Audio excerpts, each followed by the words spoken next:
소름 끼치는 놀라운 예언 19, 19위부터 공개합니다. 과학 소설가가 쏘아올린 예언.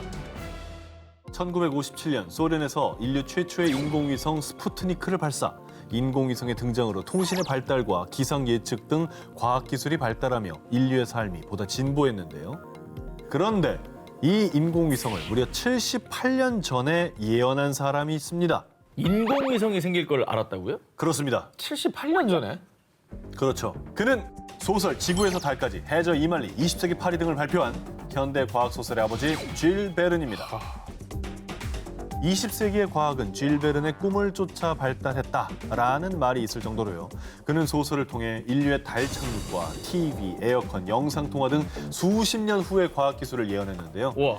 현대 과학을 예견했던 줄 베른의 작품 중에서도 1879년에 발표한 소설에 주목할 필요가 있습니다. 바로 인도 왕비의 유산. 소설 속에서 독일의 과학자 슐츠 박사는 드라이 아이스화된 이산화탄소를 탑재한 포탄을 개발.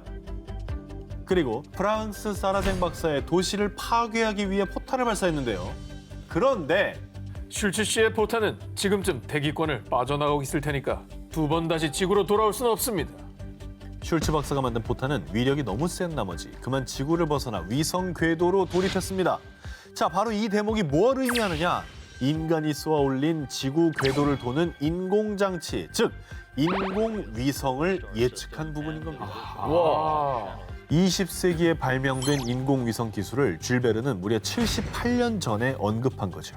뛰어난 상상력이네. 예견력이 뛰어나고 응. 이분은 정말로 과학적 상상력이 풍부한 그런 분인 것 같아요. 막연한 상상이 아니었던 거야. 네, 뭐 해저 이만리에 옛날에 그 해저 탐사선 이런 거를 미리 갖다 놓았잖아요. 그렇죠. 대단하죠. 소설가 줄 베른의 예언은 이뿐만이 아닙니다. 슐츠 박사가 무기로 개발한 포탄의 위력에 대해서는 이렇게 설명하고 있습니다. 대량의 이산화탄소 혼합물이 공기에 퍼지면 반경 30m 이내에 있는 모든 생물은 냉동되고 질식하지. 어떤 내용 같아요, 이게? 가스. 가스죠. 가스를 예언한 겁니다. 마치 독가스 같은 화학물질을 이용한 화학전을 연상시키고 있죠. 그리고 제가 앞서 어느 나라의 박사들이 싸웠다고 했죠? 바로 프랑스와 독일의 박사들이었죠. 월드 워. 소설이 발표된 뒤로부터 약 35년 뒤인 1914년 프랑스와 독일은 제1차 세계대전의 적국으로 참전합니다. 그러네. 그리고 이때 화학무기인 최루가스, 수류탄과 포탄 공격을 서로 가하지 않았습니까? 그랬죠. 세계대전이니까. 이게 다 예언으로 돼 있는 거예요. 그 나라도 특정했고 소설에 그 무기까지 디테일하게 나오니까 야, 진짜 예견력 하나만큼은 대단하네. 그래서 훗날 이 책을 접한 사람들은 줄 베른이 제1차 세계대전의 화학전을 예언했다라며 경악을 금치 못했다고 합니다. 놀라우면서도 이 과학을 악용하는 예견에 좀 씁쓸한 면도 없지 않아 있습니다. 사실 뭐 이루어지지 않았으면 좋았을 말도 있는데 씁쓸하네요, 진짜. 부디 그의 작품 속 예언이 인류의 발전에 올바르게 쓰이는 기술로만 실현되길 바랍니다.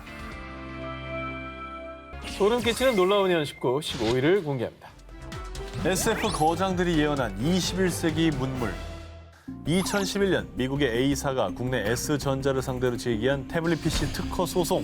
그런데 이때 국내 S전자에서 1968년에 개봉한 한 영화 속 장면을 증거물로 제시해 전 세계적으로 큰 화제를 모았습니다. 태블릿 PC 아니에요? 저거 그 태블릿 아니에요? 아니 68년도 작품이라면서요. 68년도 작품입니다. 근데 어떻게 태블릿 PC가 저걸 생각을 해냈다는 거 아니에요? 영화 속 장면이니까. 그렇죠. 저게 있는 거예요, 진짜로. 당시 국내 S전자는 수십 년 전 만들어진 영화에 A사 제품과 유사한 디자인의 태블릿 PC가 등장했습니다. 라고 주장. 영화 속에서 태블릿 형태의 기계를 선보였고 미래의 삶을 예언했으며 이는 태블릿 PC가 미국 A사의 전유물이 아님을 주장했습니다. 국내 S전자가 증거로 제시한 영화는 바로 영화계 거장 스탠리 큐브릭 감독의 작품 영화 2001 스페이스 오디세이입니다. 이 영화는 SF계 3대 소설가로 꼽히는 아서 클라크의 동명의 소설을 원작으로 한 작품인데요. 놀랍게도 이 영화 속에서 우주인들이 직사각형 기계, 일명 뉴스패드로 뉴스를 보는 모습이 등장합니다. 와. 그리고 원작 소설 속에선 뉴스패드를 이렇게 묘사하고 있는데요. 우주인들은 뉴스패드를 우주선 정보 회로에 꽂은 뒤 지구로부터 온 최신 뉴스를 훑어본다. 지금 우리의 일상 속의 모습과 비슷하죠. 그러네요. 작품 속의 뉴스패드는 디자인과 기능까지 우리가 사용하는 태블릿 PC를 떠올리게 합니다. 2010년에서야 상용화된 태블릿 PC를 무려 42년 전에 작품에서 예언했다는 게 대단한 거죠. 그러니까 스마트폰도 없던 시절에 태블릿 PC를 떠올린 거네요. 저 감독은. 그렇죠. 아니 68년도면 제가 아는 건 한국에 컬러 TV도 없을 때였어요. 없었지. 예. 맞아요. 80년대 들어오지 않았나요? 그리고 TV 전체가 다 뚱뚱한 그 브라운관 TV 그걸로 보던 시절인데 그것도 안테나 이렇게 달아가지고 그죠? 이후에 사람들은 시대를 앞서간 SF 작품, 당신들 사실 미래에서 왔던 거지? 라며 놀란 반응을 보였는데요. 21세기의 혁명으로 실현된 20세기 거장들의 언블리버블 예언. 그렇다면 그들은 자신들의 예언이 법정까지 진출할 줄 알았을까요? 소름 끼치는 놀라운 예언 19, 8위 공개합니다.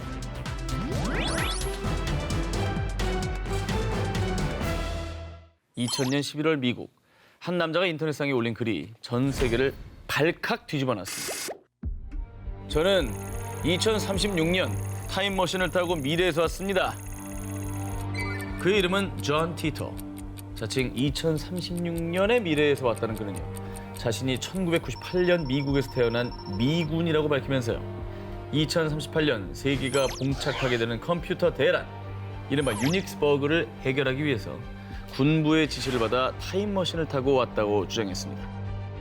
자신을 시간여행자라고 주장하는 존 티토는 진짜 미래에서 왔다는 것을 증명하기 위해서요, 2000년 이후 미래에서 벌어질 일들을 인터넷상에 공개 예언했습니다. 먼저 그는 2000년에 자신이 타고 온 타임머신이 미니 블랙홀로 만들어졌다고 주장하면서요, 2034년 유럽 입자물리연구소가 미니 블랙홀을 이용해 타임머신 실용화에 성공했다고 예언했습니다. 자, 그런데 소름. 존 티토가 예언을 하고 8년 뒤 실제로 유럽 입자물리연구소에서 대형 입자가속기를 통해 미니 블랙홀을 생성하는 실험을 공개해 화제가 됐습니다. 진짜 타임머신 만들어지는 거예요, 그러면? 그럴 수도 있겠죠. 자, 이것은 시작에 불과합니다. 그는 2000년 광우병이 미국을 휩쓸 것이다라고 주장하는 글을 올렸습니다. 야, 그런데 3년 뒤 실제로 미국에서는 광우병이 발생. 엄청난 일이었죠. 와, 이거 어떻게 알았지?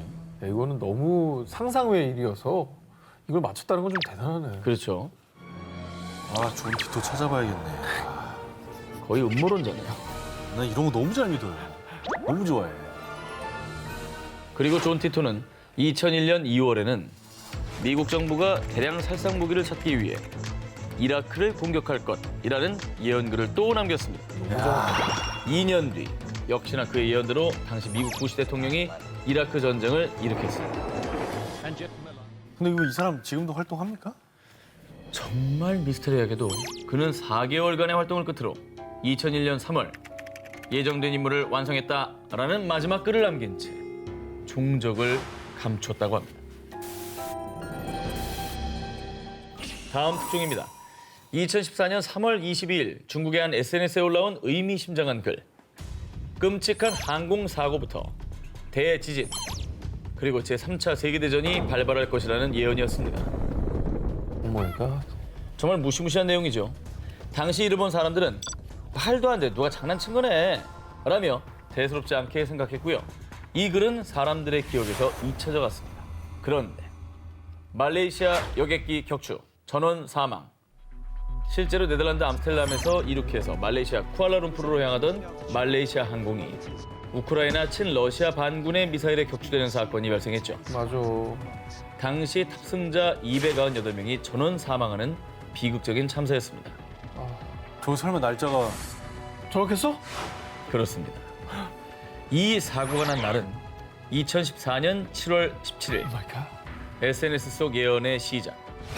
말레이시아 항공사고 예언일 7월 17일과 실제 사고일이 일치했습니다. 와, 이렇게 맞았던 거예요? 아직 놀라긴 이릅니다. 오마이갓. 7월 23일과 24일 대만과 알제리아 항공에 연달아 추가 사고가 발생할 것이라고 예고했는데요. 그런데 7월 23일 대만 가오슝에서 펑우섬으로 향하던 항공기가 비상 착륙 도중 불시착하는 사고가 발생. 맞아. 다음 날인 24일에는요. 아프리카 부르키나파소에서 알제리의 수도 알제로 향하던 항공기가 추락하는 사건이 발생했습니다. 사실 대중교통 중에 가장 사고 안 나는 게 항공사거든요. 근데 지금 날짜 맞춰, 국가 맞춰 이거는 가능해요 이게? 소름이죠? 연이어 예언이 맞아떨어지자 누리꾼들은 중국판 존 티토가 등장했다라며 대혼란에 빠졌는데요. 그렇죠. 소름 끼치는 적중률을 자랑하며 세상을 들썩이게 한 예언가들. 대체 그들은 어떻게 미래를 내다보고 있었던 걸까요? 소름 끼치는 놀라운 예언 19, 6위를 공개합니다. 영국 세계의 미래를 읽는 남자. 현재 가장 주목받고 있는 살아있는 예언가는 단연 이 사람이 아닐까 싶습니다. 바로 영국 출신의 예언가 크레이그 해밀턴 파커입니다. 크레이그 해밀턴 파커로 말할 것 같으면 2012년 미국의 곡물 파동, 그리고 2017년 미국 트럼프 대통령 당선과 영국의 브렉시트 등을 예언해 큰 화제를 모은 예언가인데요. 어우, 아주 굵직한 것도 맞췄네요. 그러네요. 자, 그런데 그가 지난 2018년 9월 발표한 2019년판 예언이 또다시 엄청난 적중률을 기록했습니다. 실제로 2018년 크레이그 해밀턴 파커가 본인의 너튜브를 통해 예언한 내용. In Australia, I felt as if they're going to have some bushfires, and I felt this was an exceptionally big bushfire. It's going to take a lot of work to put out. 저거 맞췄네. 호주 산불. 그렇습니다. 2019년 9월에 시작돼 장장 6개월 동안 지속된 대규모 산불. 호주 산불이 발생할 것을 파커는 이미 알고 있었다는 겁니다. 정말 소름이죠. 그리고 2019년 11월에는 영국에 큰 홍수가 올 거라고 예언했는데요. 맞어요? 실제로 지난 2019년 10월과 11월 영국 요크셔 지역에서 발생한 전례 없는 홍수 사태로 수백여 채의 가옥이 침수되는 피해가 발생했습니다. 어머머. 야, 영국 홍수는 또 어떻게 예측을 한대요? 그런 뿐만이 아니었습니다. 영국의 새 총리로 전 외무장관 보리스 존슨이 당선될 것이다. 그리고 미국의 기밀 문서를 폭로해 1급 수배 대상이 된 줄리안 어산지가 7년 만에 체포될 것이다. 라고 예언을 했는데 이 역시도 적중, 그리고 또 적중. 그가 예고한 일들이 놀랍게도 현실에서 이루어진 거죠. 대단한데? 그러니까 먼 미래가 아니라 가까운 미래를 잘 맞추는 게 너무 신기한 것 같아요. 한석준 씨, 예. 정신 차리세요. 아, 이거 매일 아침에 출근하기 전에 이분 너튜브 영상 보고 나와야 되는 거 아니에요? 자, 이런 경력이 있으니까 정말 지금 가장 주목받는 예언가인 겁니다. 자, 그리고 말이죠. 지난 2019년 12월 본인의 너튜브 계정과 홈페이지를 통해 2020년판 예언을 세상에 또 공개했는데요. 이분 어떻게 예언했네요? 궁금하다. But I do feel that Trump will be re-elected. But also, environmentally, we're going to get continued hurricanes, fires, earthquakes, and I feel some of these things will become a pressure upon his presidency. 트럼프 대통령이 당선된다, 재선이 된다라는 걸 명확히 얘기를 했네요. 재선이 될 것 같다도 아니고 재선된다. 네. 이 밖에도 중동 지역에서 전쟁이 발발. 아이고. 또 사우디아라비아와 이란 간에 전쟁이 일어날 거라고 예언했는데요. 와, 사우디아라비아하고 이란의 갈등은 사실 지금 계속되고 있지 않습니까? 지난해 사우디 유전 시설이 드론 폭격 당했을 때도 배후 세력으로 이란이 있을 거다. 이게 있었고 조짐이 안 좋죠. 크레이그 해밀턴 파커. 그의 예언력은 과연 어디까지일까요? 소름 끼치는 놀라운 예언 19, 5위를 공개합니다. 코로나19 사태를 예언한 영화? 전 세계를 공포로 몰아넣은 코로나19. 2019년 12월 중국 우한에서 첫 발생한 이후 우리나라를 비롯해 미국, 이탈리아 등 전 세계로 확산됐습니다. 저는 태어나서 이런 병을 처음 본 것 같아요. 그렇죠. 네. 메르스가 치사율은 더 높지만 뭐 이 정도의 공포는 아니었던 것 같거든요. 사실 메르스는 이제 중동 지역과 우리나라에서만 사망자가 많았지 맞아요. 전 세계적이진 않았거든요. 진짜 팬데믹이잖아요. 네. 지금. 그래서 더욱 재조명된 게 있습니다. 이번 코로나19 사태가 발생하기 무려 6년 전 2013년에 개봉한 영화 감기. 신종 인플루엔자 독감의 발병으로 혼란에 빠진 대한민국의 모습을 그린 영화로요. 극중 치명적인 바이러스가 호흡기로 감염되고 타인에게 전파되는 전염 속도가 빠른 것이 특징이었는데요. 정말 이 코로나19를 미리 예언한 듯하죠. 아, 맞아요. 저게 지금 IPTV 순위에 굉장히 올라와 있어요. 그렇죠. 저 영화랑 컨테이전이랑 역주행했어. 아웃브레이크랑 이런 영화들이 계속 올라오고 있어요. 너무 비슷하니까. 하우 브레이크 오래간만에 듣네. 예. 저 영화 나왔을 당시에는 말도 안 되는 내용이라고 흥행 스코어가 별로 안 좋았던 영화거든요. 너무 상상력이 뛰어나다. 근데 그렇게 예상을 했었는데. 사람들이 다 마스크 쓰고 돌아다니는 그 모습이 뭐 지금 그대로잖아요. 똑같죠.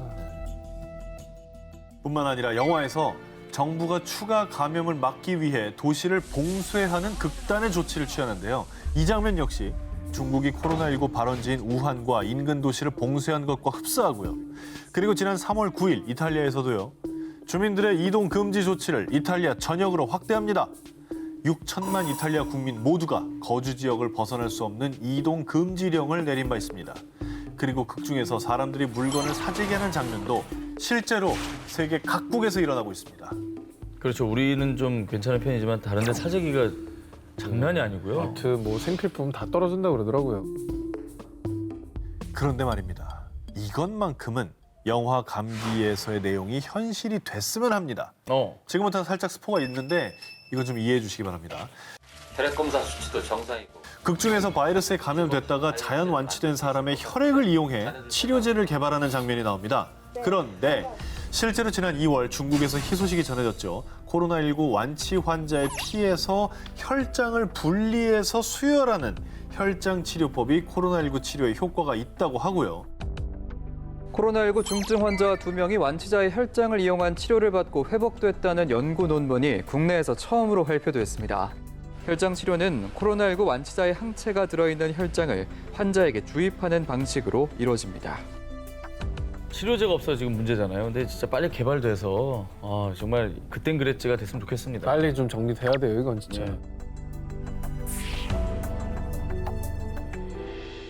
소름 끼치는 놀라운 예언 19 4위 공개합니다.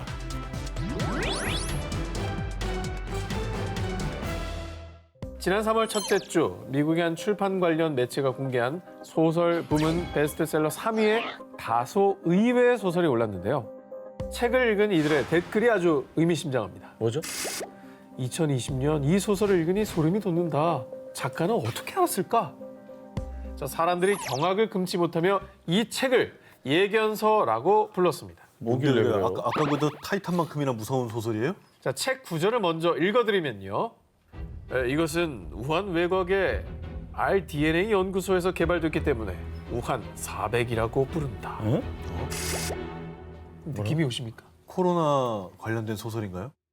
자, 이 소설은요. 스티븐 킹과 함께 미국 스릴러의 양대 산맥으로 불리는 베스트셀러 작가 딘 쿤츠가 1981년에 발표한 The Eyes of Darkness, 어둠의 눈이라는 소설인데요.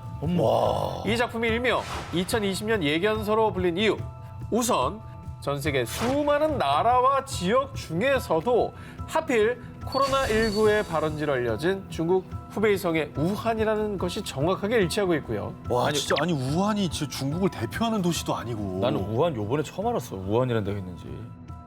그리고 소설 어둠의 눈은요. 중국 우한 외곽에 위치한 우한 바이러스 연구소에서 개발한 생화학 무기 우한 400 바이러스가 미 대륙을 공포로 몰아넣는다라는 설정을 하고 있는데요. 어우. 아니 뭐 2000년 초도 아니고 그러니까 뭐 사스나 메르스 경험했던 이후에 쓴 소설도 아니고 그래도 놀라운데 잘 안 알려진 도시를 발원지로 설정하는 소설을 썼다는 거 아닙니까? 그렇습니다. 처음에 읽어드린 소설 속 구절. 우한 외곽 모 연구소에서 개발된 물질 우한 400이라는 내용이 나오지 않습니까? 네네. 자, 사람들이 어떤 부분에서 경악을 했느냐면 중국 우한 연구소에서 코로나19 바이러스 유출 사고 의심. 실제로 이런 기사가 다수 보도되는데요. 2017년 연구소 설립 당시 수많은 전문가와 언론 매체에서 바이러스 유출 가능성을 경고하기도 한 곳입니다. 실제로 미국 공화당의 한 상원 의원도 코로나19의 진원지가 중국 국립생물안전성 연구소일 수도 있다라고 주장하기도 했습니다. 그런 주장이 있는 거 아닙니까? 이건 뭐 물론 사실 명확히 밝혀진 건 아닙니다만 지금 나오고 있는 논란들과 이 소설 속에 나오는 내용이 굉장히 흡사해요. 굉장히. 너무 이상하다. 네. 내용도 닮았고 사실 뭐 중국의 지명과 연구소까지 언급했다는 것 자체가 소름입니다.